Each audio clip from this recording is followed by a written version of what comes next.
Hello there. Welcome to edition 22 of SWA Podcast. 22, Harry. Can you tell me what the main event of WrestleMania 22 was? Oh, fuck, you put me on the spot. Shit, Triple Threat 20, Batista Triple H 21, Triple H Cena. Correct. There you go. That's so sad. That's so sad. And that's the kind of knowledge we bring to this. Speaking of knowledge, it's episode 23, man. Oh shit! Oh my god! Episode 23. Hang on. Give me a minute. No, keep it in. I want to be. Well, that's fine. We'll keep. Yeah, exactly. I don't even have any knowledge about my own fucking podcast. All right, main event. Man. Main event of WrestleMania 23. Shawn and Cena. Yeah, but what was the real main event? Taker Batista. Oh, that's what one of my fondest memories of WrestleMania. Anyway, that match. Yeah, go on. Yeah, well, we watched it together with 4 cans of Foster's, and we leapt for joy because we read in the dirt sheets that Batista was going to go over. But there you go. 100%. Anyway. Yeah. Wrestling can be amazing. It can be, yeah. And yes, amazing. Talking of amazing. So no WWE or New Japan pay-per-view to speak of. So we're gonna go to one of those retrospective stories that we've often discussed and quite enjoy doing. So this is part 1 of Goldberg. The streak is over. And in this series, we're gonna chart the mythical 173-0 winning streak of Goldberg. His introduction to WCW. Who is Bill Goldberg?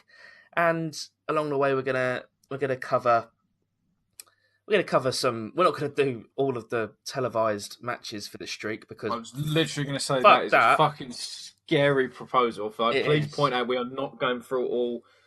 Whatever it is, there's a whole point of discussion about how many matches there were compared to what was officially totaled up, but we are not going through every single televised match. We are not that demented. So kayfabe 173-0, real life. We'll get there one day. So anyway, yes, I'm Reese. Joining me as always is Harry. Say hello, Harry. Hello, Reese. You okay? All good, thank you. Apart from my WrestleMania 22 wobble there. I was going to say, and your back. And my back is fucked. If you hear me screech in pain, please do not worry. So, part 1, the streak is over. Bill Goldberg. Just to let you know what we'll cover, we're just going to cover 3 of his earliest, biggish, well not biggish, so his debut on Nitro, his pay-per-view debut, which followed a couple months, about 2 and a bit months after that, or 3 months after that, and then a notable match after his pay-per-view debut. Just before we get started here, what do you remember of Bill Goldberg? Or do you actually remember watching any of this stuff in 97, 98? No. I've mentioned on a previous episode before, the first time I watched WCW was... there was a match between Hogan and Savage. It was on Cartoon Network, or what Cartoon Network turned into after 8 o'clock or 8:30. TNT, which is the channel Turner channel for classic movies. That's the one. But I remember first time I'd seen wrestling for about 5 years. Hogan and Savage were both in black and looked so different from like Hulkamania era when I used to actually buy the action figures. I had no idea what was going on. And then months later, it's coincidentally the next episode where Goldberg does beat Raven, spoilers, for the US title. That was the first time I saw Goldberg. I remember my cousin mentioning, though, he was much younger than me and used to get the WCW action figures. And he said that there was this guy, because he had an action figure of Goldberg, and I was like, that Austin looks a bit off. And he was like, oh no, this is Goldberg. He's massive. And I'm like, I've never even heard of him. And then about a week later, lo and behold, he's on fucking television. And I actually tuned in to watch him. And it was like, holy shit. He's like, who is this guy? Why have I never even fucking heard of him before? Apart from towards the end when they ran some fairly big house shows, which were quite successful for him. they never ran their pay-per-views here.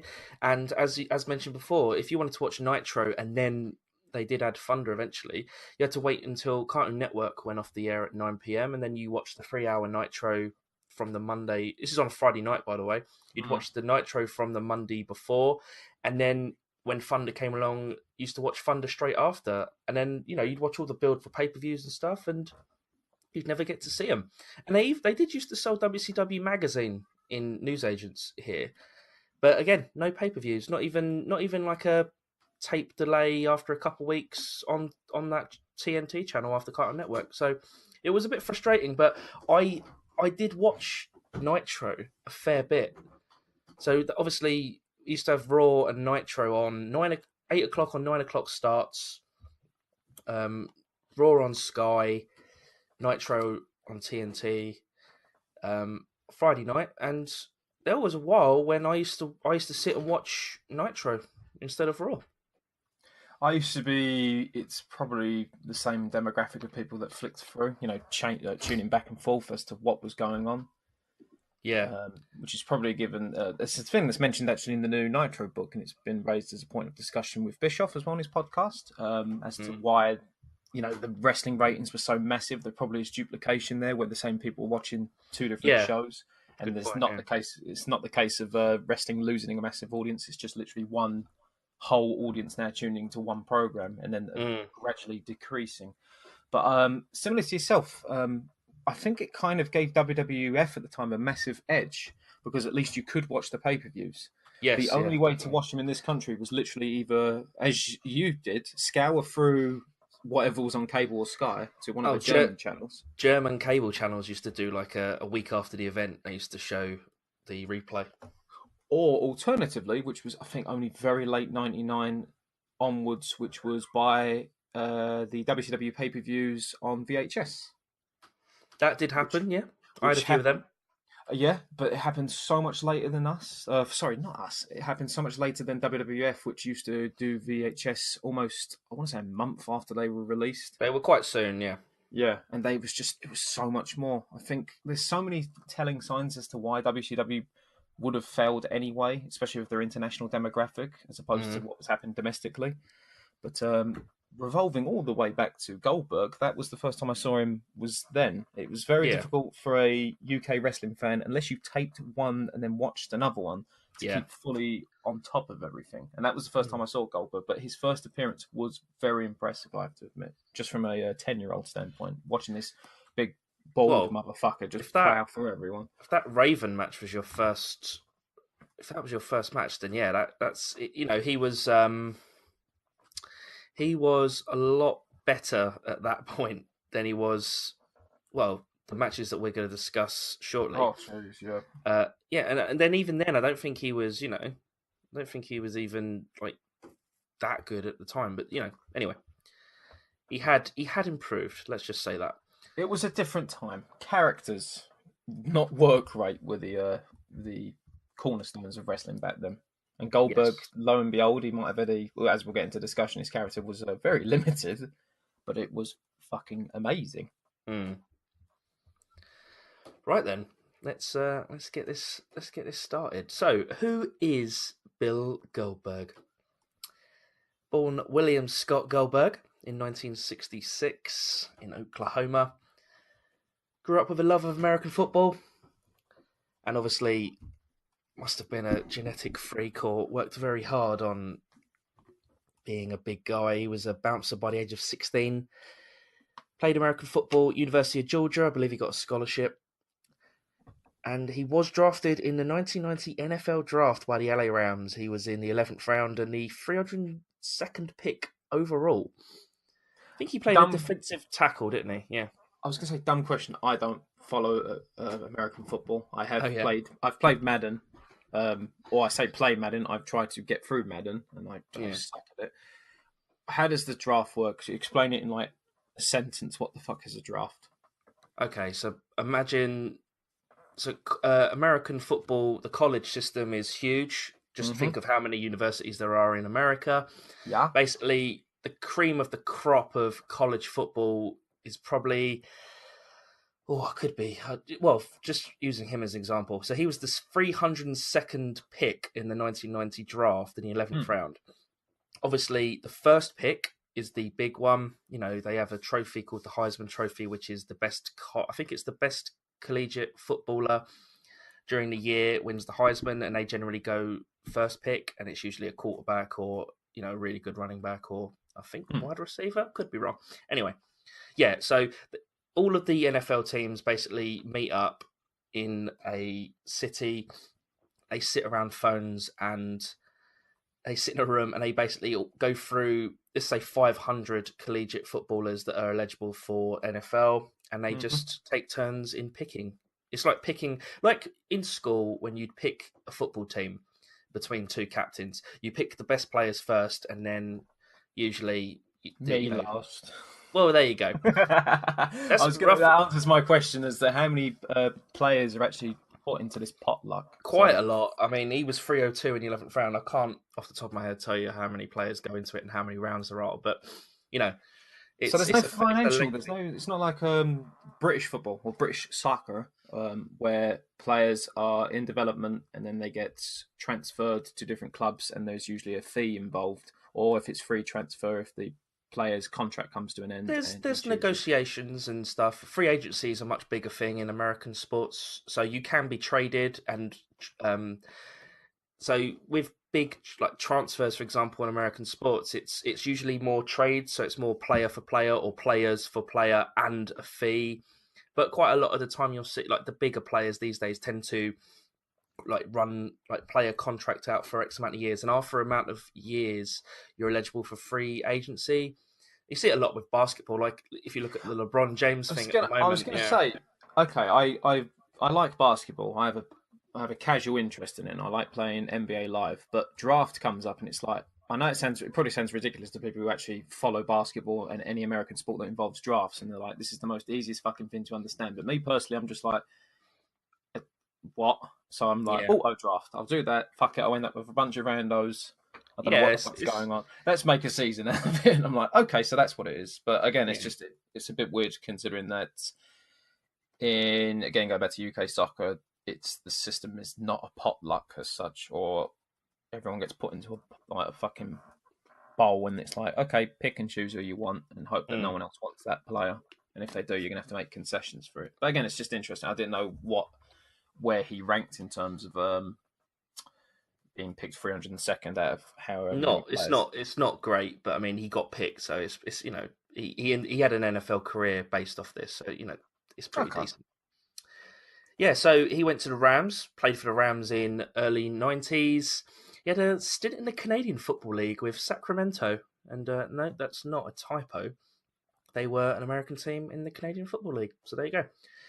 What? And yeah, I suppose that'd be like the Welsh teams that play in England football Or leagues, but Toronto whatever. Raptors. Yeah, There well, we yeah, go. exactly that. Up the Raptors. Yeah, or the Blue Jays in the baseball. There you So yeah, he and then 92 to 94, he was with the Atlanta Falcons. go. And his stint at Atlanta would be used by WCW for future stuff, but we'll get to that in another episode. Hmm. He was cut from the Falcons in '95. Ended up with the Carolina Panthers. Yeah, I think so. That was '95 when they were an expansion team. I don't think he ever played a game with them. And then his football career was basically ended with a very bad injury, where, this is a quote from his Wikipedia page. Obviously, he tore his lower abdomen off of his pelvis. Ouch.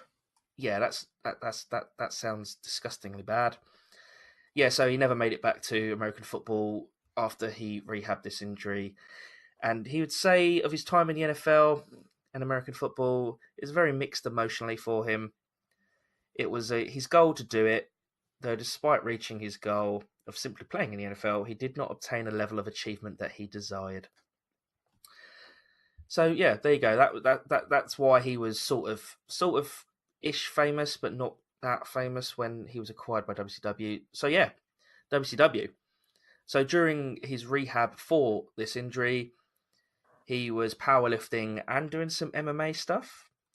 That's why he was doing a lot of leg locks in his earlier matches. Sting and Lex Luger are the ones credited with noticing him and urging him to give pro wrestling a try. He didn't like and has never really liked pro wrestling, but saw it as an alternative to football. And so he joined the Power Plant, WCW's developmental and training school. And he obviously did quite well there. And he was, well, I'm assuming he was marked for glory in the early days due to how they went on to use him. He worked as Bill Gold when doing dark matches. So he'd do a few dark matches and house shows during early 97. His last match as Bill Gold and his final pre-televised appearance was the 27th of July 97, and it was actually a loss. So Bill Goldberg did lose. Well, sorry, Bill Gold lost. Very important you point that out. Yes, it is important. Against Chad Fortune in a dark match, and dark matches don't technically exist. And Chad Fortune went on to be one of the greatest WCW wrestlers of all time. Of course. Who is he? Oh, he was in WWF, wasn't he? Can't remember. Was he? Yeah, he was in a Techno 2000 tag or something. Oh my god, no! Techno Team 2000. That's it. He was in that. Yeah. Holy no! Oh no! The Zubas. Oh no! We're from the future. 2000. It's 95. What? Goddamn pal! I've seen the newest thing. Oh, do you remember that phase? 90 wearing it on their socks. It's like 98 to 2000. Yeah, like 98, 99. Just everything had the suffix of 2000 at the end of it. It was so fucking stupid. Cartman Silly Hate Crime 2000. Well, that was that was South Park ribbing it basically. I know. Yeah. That's the only ones I remember. Those South Park putting 2000 on the end of it. Yeah, it was funny. Yeah, so he, as Bill Gold, he lost against Chad Fortune. That was a dark match for WCW Saturday Night. And then, fast forward, September 22nd, 1997, Monday Night Nitro, the televised debut of Bill Goldberg. So, here we go. Match 1 of the infamous streak. He's up against Bill fucking DeMott. What do you notice how many times Tony Schiavone, Hulk Hogan has ruined this guy's name for me for life. His name is Schiavone. Schiavone. Oh wait, hold on. No, there's no T in it. No, there's no T in it. Tony Schiavone. Let me tell you something, Tony Schiavone. Ric Flair's got an ass, brother. I'm going to say Schiavone. Schiavone. Whatever, doesn't matter. Tony S. Yes, you realise how many times he corrects himself when he pronounces, "Here is Hugh Morris." Humorous. Here is humorous. Happens quite a lot. Hugh Morris. Humorous who... You know the sad part, as a child, didn't even pick up the pun. That's how stupid I was. It's like, it's Hugh Morris, not realising it's a pun on humorous. Similar to Paul Bearer, because, didn't realise that. Yeah, I never clocked the Paul Bearer one for fucking years, which is ridiculous, but it's even more obvious. But anyway. Shows we had happy childhoods. We didn't have to worry about Paul Bearers for quite a while. But no, I never picked up on humorous. But Bill DeMott, what an accolade this is. Yeah, I'm pretty sure he would use this for his entire career until he becomes a trainer at WWE, and then retracted. Well, allegedly. My first note here. So, Bill Goldberg's televised debut is against Hugh Morris, also known as, his real name, Bill DeMott, also known as the scourge of WWE developmental trainees for the last 5, maybe 10 years. I'm not sure. He worked there for quite a while. Right, here we go. Jobber entrance, in that he doesn't even get an entrance. He's in the ring already, yeah. In the ring already. And they do put over that no one knows about this mysterious Bill Goldberg. Even Mike Tenay, who is an absolute encyclopedia of knowledge in wrestling. Goldberg, a man we know absolutely nothing about, but he is making his debut here.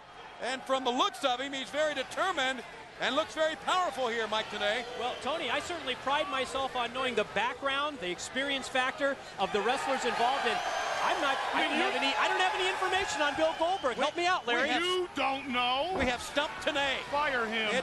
What was I going to say? There's actually a little segment in the new Nitro book. I'm going to actually bring up the author because it's a fascinating read. But apparently, just before the match started, Tony sends a thing to the back going, "So who is this guy?" And Bischoff's like, "It's Bill Goldberg." And they're like, "Is that what you want me to call him?" Yeah. What do you want me to say about him? And he's like, "Well, here we have Bill Goldberg, a man we know nothing about." Yeah. It's like, what the fuck? Okay. He looks like a young boy. Black trunks, no intro. Well, he's the manliest young boy there ever has been, or young line, I should say. Literally a fucking jobber in definition in any other circumstance. So, in hindsight, I was very surprised that this went longer than 30 seconds. Yeah, same here. I was expecting this to be like, an absolute minute over and done with, he kills him. Far from it. Bill DeMott hits all of his greatest hits. And Goldberg just keeps going. He hits his finisher, and the commentators are even, like, surprised. Like, don't get me wrong, they put Goldberg over because they really put over the fact that this victory was a massive upset and it's a really big win for him. But, I was actually quite surprised at how... if you watch a WWE, or even if you used to watch the old Sid squashes or Vader squashes in WCW, it's literally bell rings, they murder someone, they do a really stiff finisher, and it's over. And the whole time it's kind of like Vader, Vader, Vader, Psycho Sid, Sid Vicious, And whereas this, I think they're just trying to cultivate this kind of mysterious vibe for Goldberg, because it's kind of like, Hugh Morris. And then basically the match is a match. He hits his moonsault finisher. Is it Last Laugh? Can't remember what it's called. I think that is it, yeah. Sorry, No Laughing Matter. Which is a moonsault. I prefer Last Laugh. Yeah. And then he kicks out it, much to the commentator's surprise. And then it's about 3 minutes into this match. He no-sells an elbow. And then to emphasize the fact that he no-sold it, he then does a backflip for some weird reason, and then he goes into the finish. Two slams. What does he call the jackhammer? Sorry, combination slam, I think. There's a combination slam, and it's 1, 2, and 3. Oh, he wins. Yeah, really, really weird. Almost as if I'm assuming they were in on the finish, but I believe they were, but. You got to give Shivani credit. He can act. I do, yeah. I think he's one of the most underrated commentators ever. I know some people can't fucking stand him, but I love Tony Schiavone. He is literally one of the voices of WCW. But I think it does add a bit of legitimacy. Like, it adds a bit of legitimacy, that the fact that they weren't expecting it, or at least sound like they weren't expecting it. Maybe a vertical suplex here, got him up. Oh, yeah, it is. Muscles him up. Combination slam, 1, 2, 3. Bill Goldberg, out of obscurity, comes to Nitro and pulls a major upset. He gets the win, much to the surprise of the commentators. That's when he looks into the camera and says, "That's 1." And we're off. We're off to the races on the streak. So, yeah, as part of this is when I've realised that it was obviously all, they knew what was going on. It was kind of like, oh, Mean Gene, try and get a word with him. So Mean Gene comes down the aisle. I've got to get a word with this Goldberg character to see what's going on. And he gets in front of Goldberg. Goldberg stops, looks at him. He asks him a question. He looks him in the eye, no-sells him, and just walks off without doing it. Well, I'm going to try to find out something about this big man. That's very impressive. A gentleman the stature of Hugh Morris, and you absolutely got in there and manhandled him tonight. Sir, I've got to get a little bit more than that. This gentleman just walking away from me. Is he a mute? I can't believe that. Tony, Larry, I haven't seen anything like that. Very impressive. But who is this guy, Goldberg? Did you notice the boos? He actually got booed for it. Yeah. WCW crowd's like, no, you will treat the old man with respect. Yeah. In a post-match interview. And so Mean Gene obviously goes, oh, who is this man, Goldberg? He's a mystery. And they're kind of like, oh, maybe he'll talk to us next time. And then, yeah, there's match 1 of the streak. I think it started off really weird, and then they kind of pulled it around from that elbow and the no-sell backflip. I think it's kind of like, quite squashy and quite big there, but I did think it was a bit odd. I was going to say I've read about the backflip, and apparently it was to show how athletic Goldberg was. But I'm pretty sure I've read again in the Nitro book. Check it out. I think Kevin Sullivan said don't do it, and I think there might have been a bit of miscommunication, and he did it as like, shit, I've got to do something for Bill because I'm going over. But you never see him do backflips ever again. But it's fucking impressive seeing him do that. Yeah, he doesn't really get much jump on it either, does he? It's kind of but it's not as similar as, say, Brock, who was doing like fucking shooting star presses. But it's very crazy to see like this massive guy. I mean, Goldberg's 6'4", I think. He's quite tall. Yeah. It's like quite lean. Do you notice how lean he was here? Yeah, he was, but he looks. I mean, he was obviously, obviously muscular and stuff, but he looked a bit leaner. Look, he must be over 250 pounds, but very impressive looking. Yeah. So there you go. There's the start of the streak. And obviously they must have had the streak in mind, because when he turns to the camera and goes, "That's one," that's, he's obviously been told by Bischoff to do that. Yeah, I think the general consensus is it's Mike Tenay who came up with the idea of a guy who would just win. He wouldn't lose, which sounds absolutely ridiculous, but it was like, why don't we just have this? We've got this guy down the power plant who's Bill Goldberg. He looks fucking impressive. What if he just wins and he keeps winning? And obviously the plan is, well, we've had winning streaks in wrestling before, so whenever he loses, it's going to be a massive deal. But I don't think they had any idea as to what would, how long it would go on for. That was the debut, and we're going to move along now to match number 14 in the streak. Or this is credited as match number 14. Literally about to say, is that WCW's number? I suppose we do need to keep adding that caveat, don't we? But yeah, so this is the recognised 14th match of Goldberg's streak. And it's December 28th, 1997, the infamous Starrcade 97 card. Oh, God. And his opponent is Steve Mongo McMichael. Never mind that shit. Here comes Mongo. So this is technically Goldberg's first feud in WCW. So I'm just going to give you the lowdown on what brings us to this match. Mm-hmm. So after the victory over Humorous, Goldberg worked mostly Nitro's WCW Saturday nights, and he did a few Thunders because Thunder came in around late 1987, and I think he had one house show victory, which just goes to show you the house show business of WCW compared to, say, WWE or WWF at the time, because they were doing house shows all the time. WCW's house show business is a bit strange compared to that, but anyway. Yeah, so we moved to his first pay-per-view match at the what is sort of known as WCW's WrestleMania card, Starrcade. And I think this is their biggest ever pay-per-view, right? 97 Starrcade, their biggest buy rate ever. I think so, yeah. I don't think it was ever topped. And it is,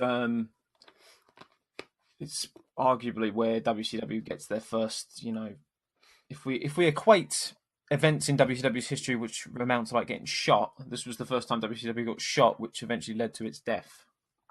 When really Starrcade should have been like the biggest fucking hurrah in wrestling, wrestling ever, and it should have led to WCW's becoming victorious during the Monday Night Wars.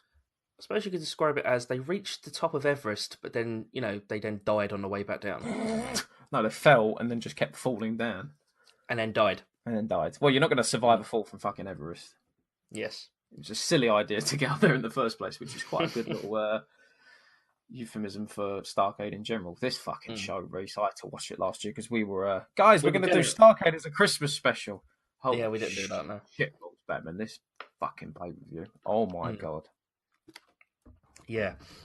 So, yeah, as I mentioned, this is technically Goldberg's first feud in WCW, as Mongo had confronted him 2 months previously after he had destroyed Wrath on Nitro. They were scheduled to meet at the November pay-per-view. What's WCW's November pay-per-view, Harry? I'm not sure. The one with 3 rings. World War III. There you go. Oh, God.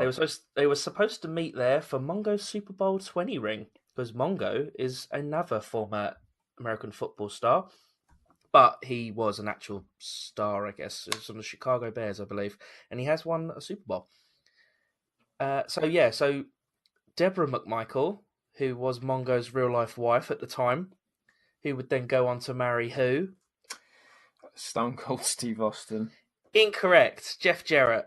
Wrong, I'm joking. Anyway. I'm so awful. I was like, what? Good one.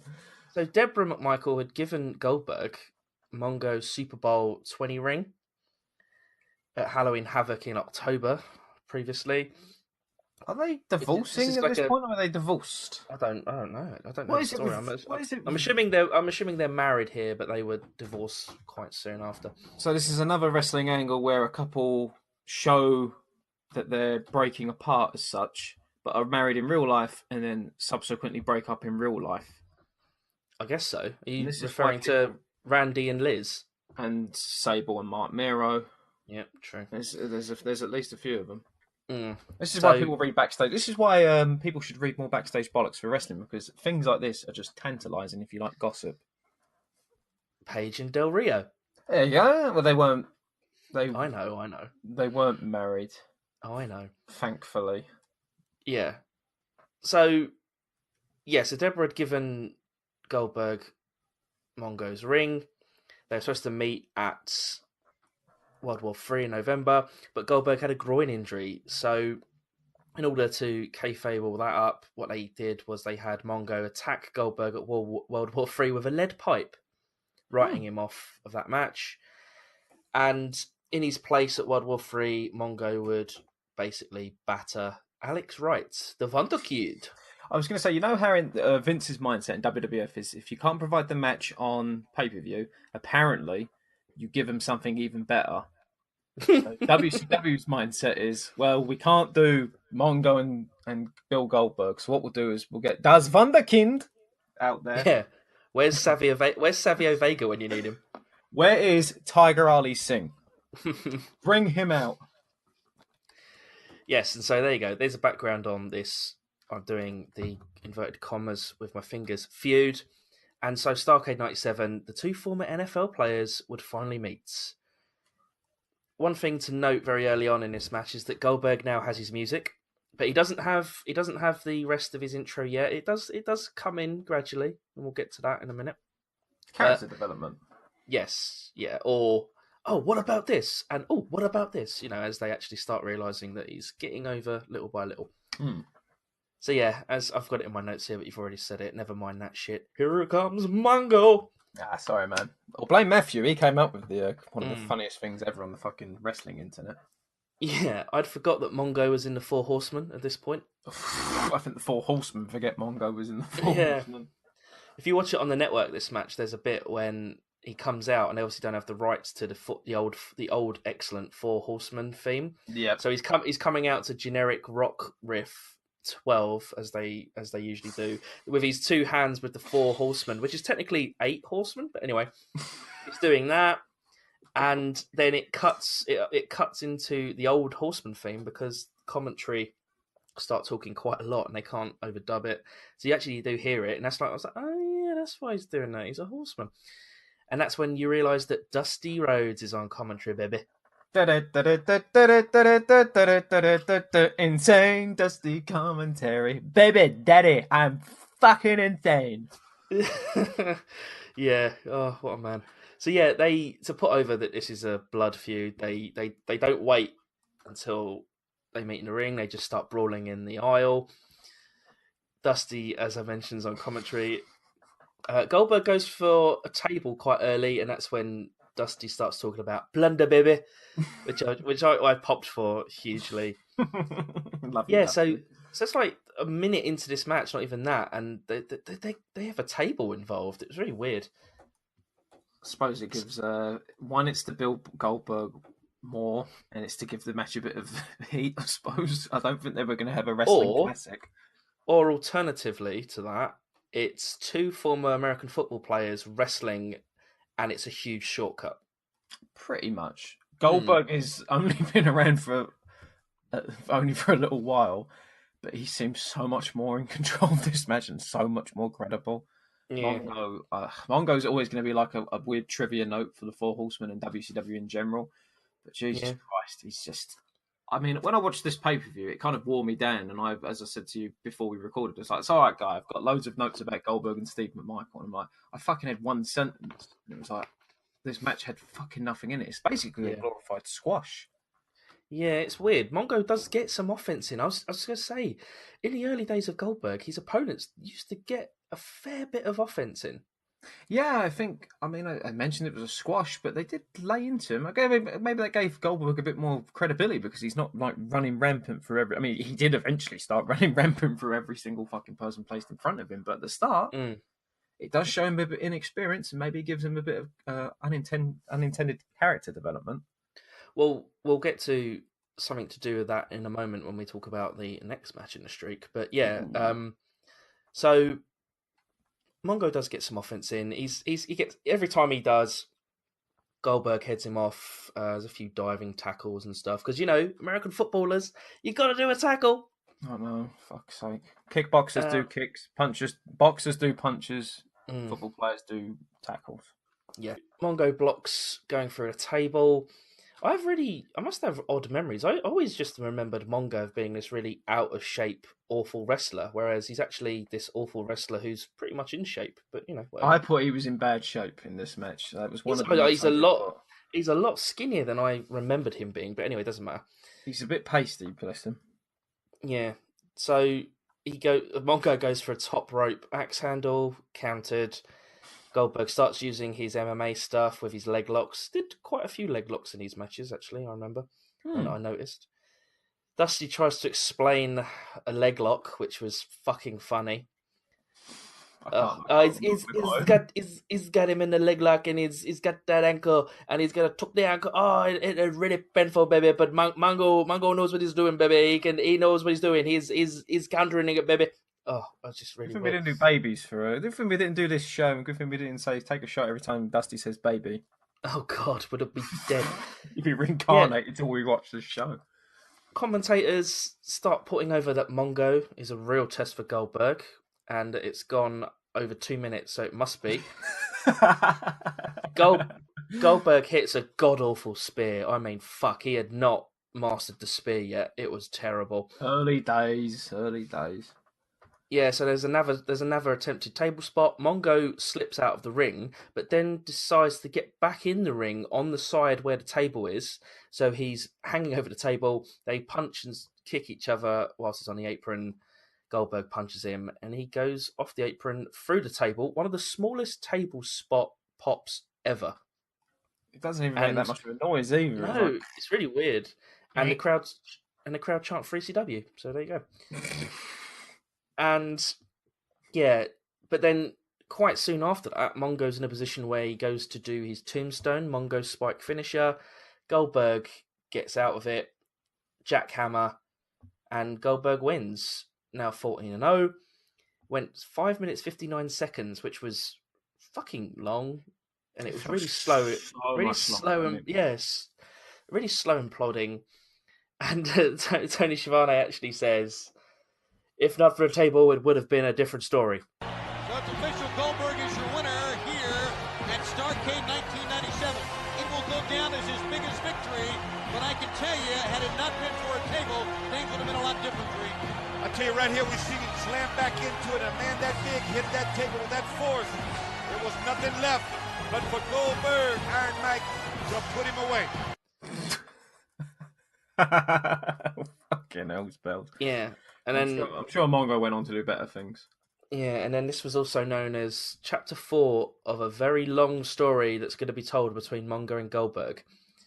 And that's incorrect because 11 days later, Goldberg would beat Mongo on Thunder, and that was it. They'd never face each other again. Sparing our blushes. This was Starrcade in general was a very bad show. There's nothing really outstanding about it. This match was just pants, absolute pants, and it's in a bit of a dodgy spot in the crowd. Nah, fuck this match. I'm not a fan of it. Yeah, it was crap. And again, even though they're starting to build a bit more hype for Goldberg, they still talk about his opponent a lot more than him.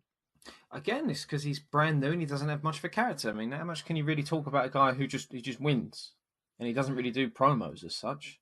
And I suppose because Mongo was a legit sports star from American football, that they've got to kind of put him Yeah, over. exactly. Sorry, because I'm assuming he was paid fairly well when he was in WCW. So they've As was got to get nearly everyone in WCW.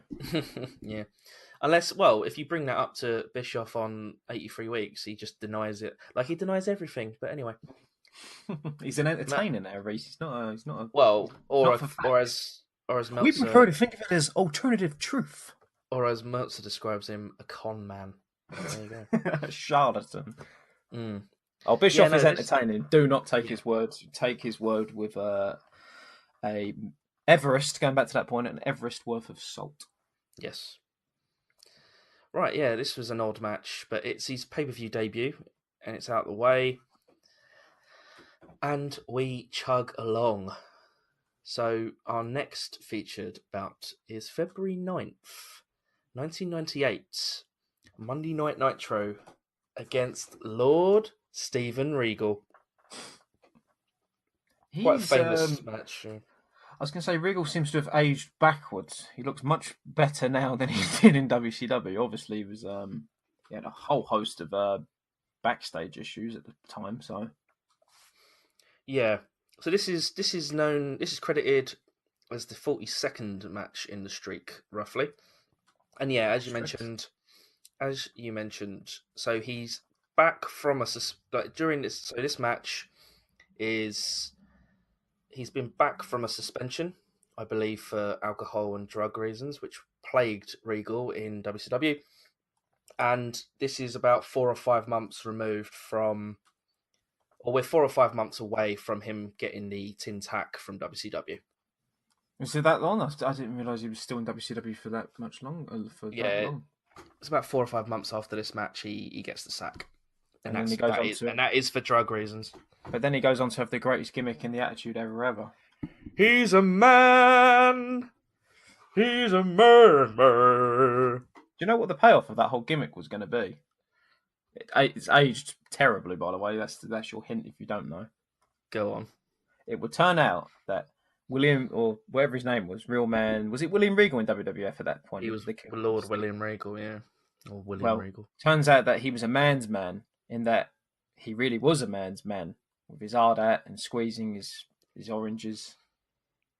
So he was going to have a homosexual gimmick. Oh, yeah. I see. Whoa! What if William Regal is a homosexual? Deary me. What is the payoff to this angle, Vince? What if he bums people? What? What if he bums people? A gimmick that Road Dogg would steal a few years later. Yeah, but that was just for laughs. I think this was a case of it's 1998. We're scared of gays. They're obviously here to bum everyone. Yeah, reminds me of the Goldust hate, but there you go. Again, that's although saying that, Goldust was never he was like pansexual. Well, he went for everything he fucking breathed. So. That's just revisionist hindsight, isn't it? He was definitely don't get me wrong. It was to get heat. Pow. Get heat, yeah. What if the Oscar statue is gay? What? Yeah. Okay. Okay, we'll go with that. That's fine. Yeah, we'll do that. We can sell money.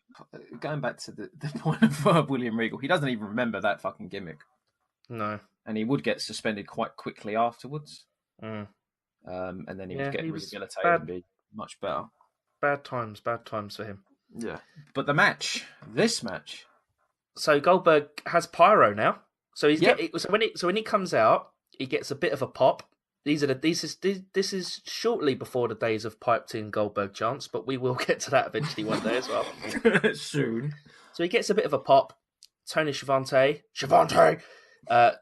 hyping him up a lot more now as he comes out, and he has the pyro, but he doesn't have the breathing in the smoke and doing the arm gestures and the kicks yet. We're not there yet. It's getting there though, slowly but surely. Yeah. So prior to this match kicking off, Bobby the Brain Heenan, ladies and gentlemen, we've got some brain. Hey. And I am Mike Tenay putting over that Regal can wrestle. and that Goldberg technically can't wrestle. Therefore, if Regal wrestles Goldberg, Regal can win. So, you know. Don't they call him the Professor? Maybe. Who? Mike Tenay. Oh, maybe. Because his analogy there is basically, if the wrestler wrestles in a wrestling match, the wrestler who wrestles will win the wrestling match. It was a bit weird. What? Yeah. No shit, Sherlock. Right. So this match is actually quite famous now, or infamous, shall I say? And we'll get to that in a minute. But basically, it's an awful clusterfuck of awkwardness. I've read that both guys were given conflicting information as to what this match was supposed to consist of. I've got the comments from both parties. Yes, Ooh, I've got it. We'll get to that. I'll leave you to it, sir. I'll leave you to it. We'll talk just about the match. Basically, a quick rundown of this match would be me repeating that Regal hits him with stiff-looking kicks and European uppercuts, and then gets him in some kind of hold or wrestling stance on a single leg takedown or a headlock. Goldberg would counter, get him into some kind of hold or awkward as fuck leg hold. There's one point there's a couple of waist locks that they get on each other, and one very good waist lock reversal into his knee bar thing, which was quite good, I thought. But then Regal kind of no-sells it. It's just really awkward. There's one bit when Regal does kick Goldberg in the face, and it does look a bit stiff, and that's something that would come up later on. There was some Goldberg chanting, so I don't know if this is the start of piping in. It could be, I don't know, not sure. I think it came a bit later on, to be fair. I think. The commentators really do their best to try and cover up the fact that this is god-awful. And then basically the match just goes into a few more stiff shots from Regal, or stiff-looking shots, should I say. Goldberg hits his first move, and pretty much only move of the match, when he does a belly-to-back suplex on Regal. It's clear that that they have not planned this match out at all. And so Goldberg hits a shoulder block. Regal then hits him with quite a few open palm strikes and a headbutt, a lovely worked headbutt. And then soon after, spear, jackhammer. Goldberg wins 42-0. Awful match. And right, let's get to what Regal had to say. So when Regal was on Stone Cold's podcast quite a while ago. So Austin mentions to him that the story is that, you shot on Bill and you made Bill look silly. Regal basically just says that he'd just come back from a 7-week suspension. He was on his best behaviour. And the agent told both him and Goldberg to go 6 minutes, and I want it to be competitive. To which him and Goldberg agreed. During the first 5 seconds of the match, he says that he saw Goldberg freeze up, and Goldberg didn't know what to do. And then when they got back through the curtain, Bischoff was screaming at Regal, accusing him for making Bill look foolish on purpose. And he says that Goldberg raises his hand and says, "Look, this was my fault." And Regal tells Bischoff that he can't hit himself. He has to do something in the ring with his opponent. I was going to say, I think it did open people's eyes as to the state of Regal. Even though that's pretty much what I've read. It was an agent who basically told them, do this. They do that, but it turns out total garbage. They come back and go, "Why did you do that?" And it was like, "Because he fucking told us to do it." And it's like, "No, we didn't. No." Yeah. Terrible. Goldberg would also comment on this. And there is a bit of heat between Regal and Goldberg. So on Jim Ross's podcast, and he has mentioned it on a few kind of Q&A things when asked about it. So it gets mentioned to him. He basically says that Regal and the agent tried to take advantage of him because he was so green. He refers to this match as a Japanese match. He's like, "Oh, well, Regal, I don't know how to work a Japanese match, and Regal did." And they just tried to do that, which I thought was quite funny. Yeah, he brings up that kick I mentioned earlier. He said that when he was on all fours, it's bad form for someone to then kick you in the face. And he said that he actually looked up to Regal prior to this, And he's the way he worked was that he would always let guys do what they wanted with him in the ring to an extent, because he was a piece of clay in their hands, and he was new to the business and he looked up to people. And yeah, I think that may explain why a lot of people get offense in on him, because he kind of just probably nods along. Mm. And so yeah, and he basically he denied what Regal said, and yeah, we have this clusterfuck of a match. But at the end of the day, it was roughly, again, asterisks, whatever, the 42nd match in the streak, and he's 42-0. And yeah, there we go. That brings about the end of this episode in terms of the wrestling. What do you think of the start of the streak, Harry? It's been pretty rubbish. It's actually quite an unusual set of circumstances, because I think if it was any other era, especially this modern era we're currently in, this guy would be booed out the fucking building. It's like he's barely got a character. His matches are generic, and at the absolute worst, they are total garbage. Yeah, it's like holy shit, he was in the right place at the right time. Similar to yourself, obviously we've only picked three of the most infamous, but they're nothing like the way history is dictated, where it's like, oh, Goldberg just ploughed through every single fucking person placed in front of him. Matches were about 1 minute and 30 seconds each, and he just hit the 2 moves of doom, 3 moves if you include the shoulder tackle, and he would win. But it's like guys either get a lot out of him, or in Regal's case, they try and do something and it just fails horrifically. But Jesus, like, if again going back any other time in history, I don't know if this would work. Maybe pre Hulkamania, yes, but where the crowd is so much more smarter now, it's like if this guy would have been booed on his second or third match, if they're anything like the first one, and by the time Mongo settled in, we'd be like, what the fuck? What is happening? And then by the time Regal takes place, it's like, seriously, what? I guess the closest you can get is the Ryback push, which but Ryback would actually squash people. I know, but the thing is, I never got why he was so fucking over. I can kind of get Braun. I know, but it was like, I mean, obviously people cheered, but they noticed the similarities between Ryback and Goldberg, but.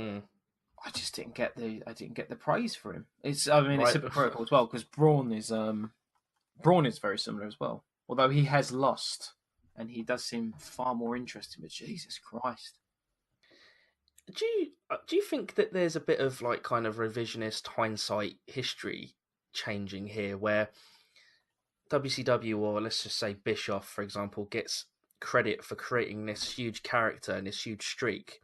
When I've watched these matches, I know it's really early days, but I watch these matches and I kind of think to myself, they had no fucking idea what this would become during these matches. I think by the time we get to the Regal match, I think they do. I think they've got a big. I think he's obviously started to get a reaction, and that people have started to kind of get onto it. But I think that first match, and then when you go to the Mongo match, I think I don't think there's a plan ever put in place. I kind of think that they probably go, right, well, you're going to go, we're going to push him, so he's going to win these matches. Then they obviously get to a point where they're like, shit, maybe we can do that. And then they start adding the little bits and pieces. And then obviously we do get to a point when he starts basically he does start squashing really the high end, the more mid-card, higher end guys of WCW at the time. And he starts getting some good matches people start getting good matches out of him, I should say. We'll get to those in the future. But yeah, it had this really weird feel. Like if you ever hear Bischoff talk about it, it's kind of like, oh, well, I built Goldberg and I had this plan for him. And this was all I've got a feeling that basically they started off saying, oh yeah, just push him, he'll win. And then it got to a point where they were like, oh, well, fuck it, right, add the pyro, add the gimmicks, add this, add that. No sell everything, basically beat everyone in 2 minutes on Nitro, and I just thought it was really weird. I think it's utter tripe that they had it planned. I think they had it in their minds, we've got a gimmick, which will be a guy just wins, and that'll be it. And it's like, the best comparison I can make is Tatanka. Went undefeated for fucking years, mid-card act, just beat jobbers and fellow mid-carders, sometimes with shenanigans. I believe wholeheartedly there was absolutely no plan whatsoever for Goldberg to become a world champion at the start. I think by the time it turned to 98, they probably heard the crowd reactions and were like, well, he's getting over, so we've got an upper mid-card guy at the very least. And then by the time the Regal match takes place, they obviously do want to protect him.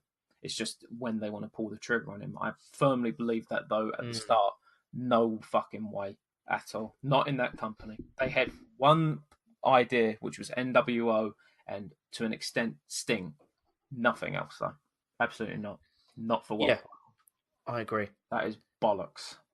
Yeah.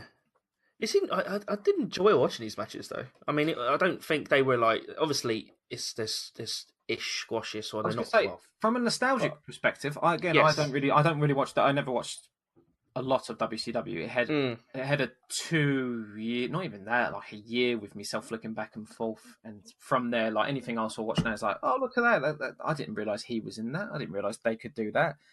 But it's just like, I would not recommend anyone watch these matches. Maybe the Hugh Morris match just for nostalgia's sake, but the Starrcade match is just tripe. The Goldberg Regal match is just, I mean, it's a fascinating look as to stylistically very different wrestlers having a match and it going cataclysmically wrong.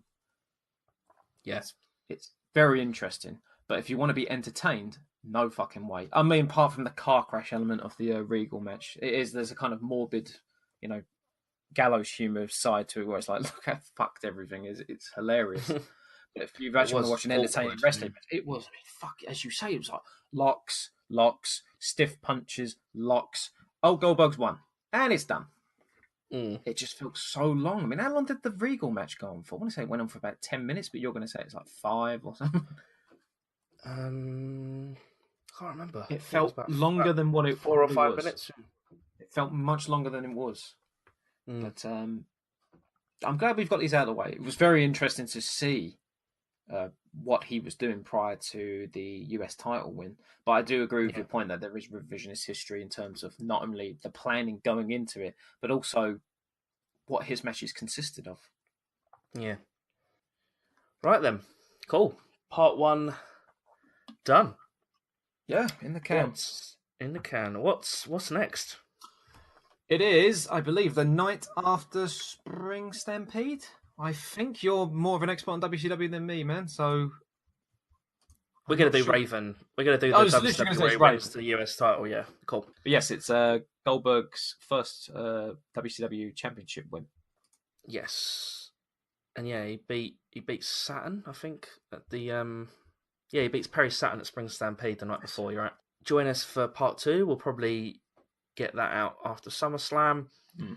I quite enjoy these trips down memory lane, so I'm so looking forward to watching a full episode of Nitro. I know it's probably going to be utter dog shit, but it's going to be very interesting to watch what the WCW product was, and especially at this telling time where it's April, and the WWF have managed to break the winning streak of Nitro. Yeah, and this is WCW's counter-attack, as we say. If we're going to push the narrative. Trump card, yeah. Well, he is their trump card. Now he is. It's like, oh, WWF, they'll run out of steam. Advertisers will pull out. We've got Goldberg, motherfuckers. Oh, God. Well, we're going to cover all the reasons. We'll cover all the reasons why that was total bollocks, but there we go. Yeah, exactly. Cool. Right. Part 1 in the bag. Let's go. Thanks for listening. You can catch all our stuff on YouTube now. It's all been updated, so just search for Smarks Without Attitude on YouTube, or if you just swing by our Twitter page, which is SWA_podcast, you'll see all the links are on there. And usually we're on SoundCloud, so soundcloud.com/Smarks Without Attitude, and iTunes if you, again, look at our Twitter and follow the links, or just search for us on iTunes.